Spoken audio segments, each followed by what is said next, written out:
Aria. Hopefully, I'm getting that pronunciation right. Let's go. The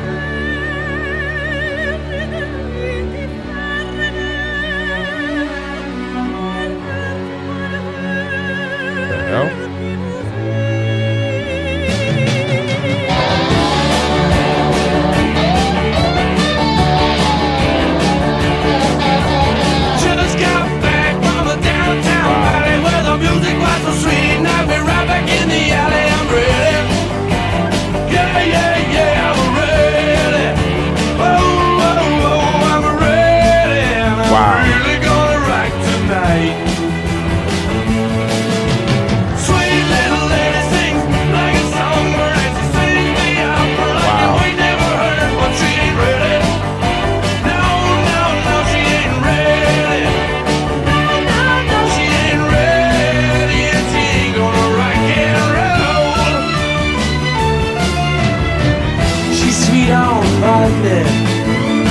I think she died for Beethoven.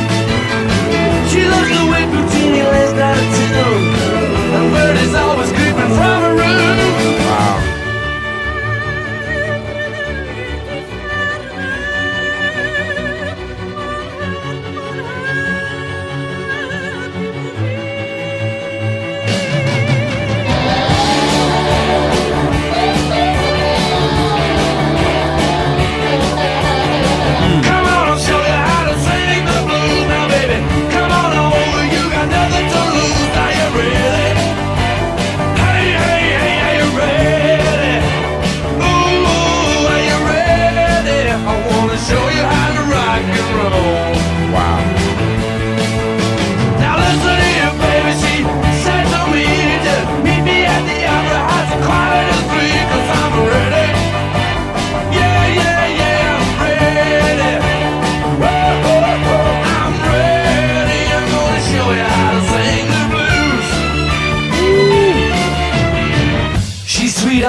I think she died for Beethoven.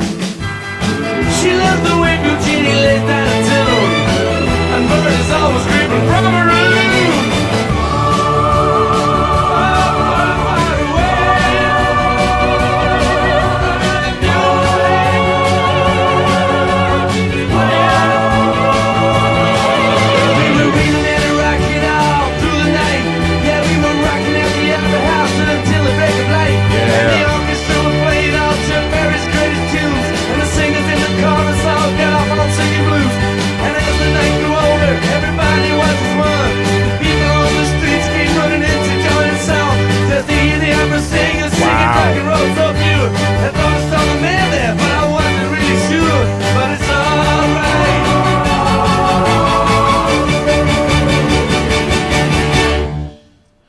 Guys, the third song, Rockaria, and wow.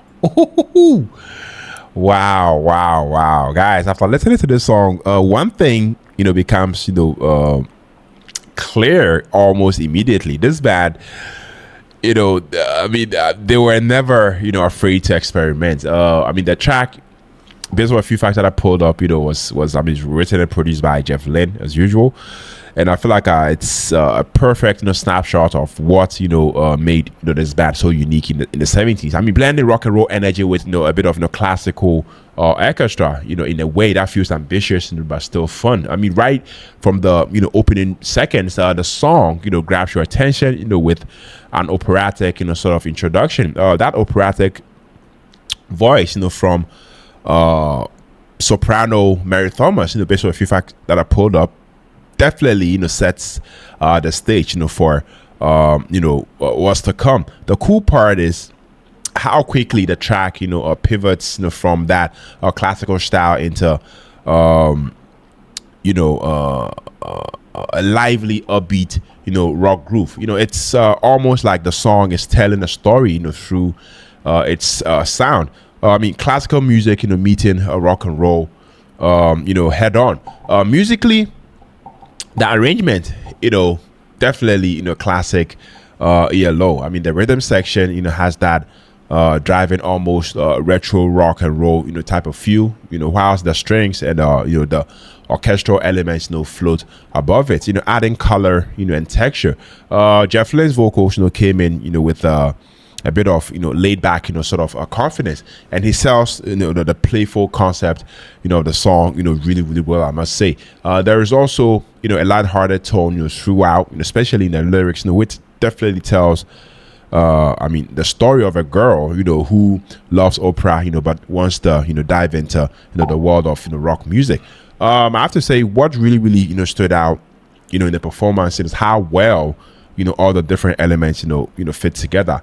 On paper, mixing opera with rock could easily feel gimmicky, in my opinion, but here it works because it's done with such musical care. The transitions feel natural, and the orchestrations never overwhelms the rock foundation. It definitely enhances it. Another thing I appreciate about this track is its personality. There is a sense that the band is having fun with the concept, and that energy comes through in the performance. It's definitely catchy, it's definitely creative, and it doesn't take itself too seriously, which I love. Overall, Rockaria, this song is a great example of why Electric Light Orchestra stood out during their era. It definitely captures their willingness to push boundaries while still delivering something accessible and entertaining. It's quirky in the best way, musically rich, and undeniably memorable. One of those songs that actually reminds you how imaginative rock music could be in the 1970s. I love that, guys. If you're listening to this for the first time, such as myself, it's definitely one of those tracks where you can appreciate both the creativity and the craftsmanship behind it. And honestly, that blend of opera and rock still feels pretty fresh even today, I have to say. Let me know what you think about this one down in the comment section. I really really had a blast listening to it.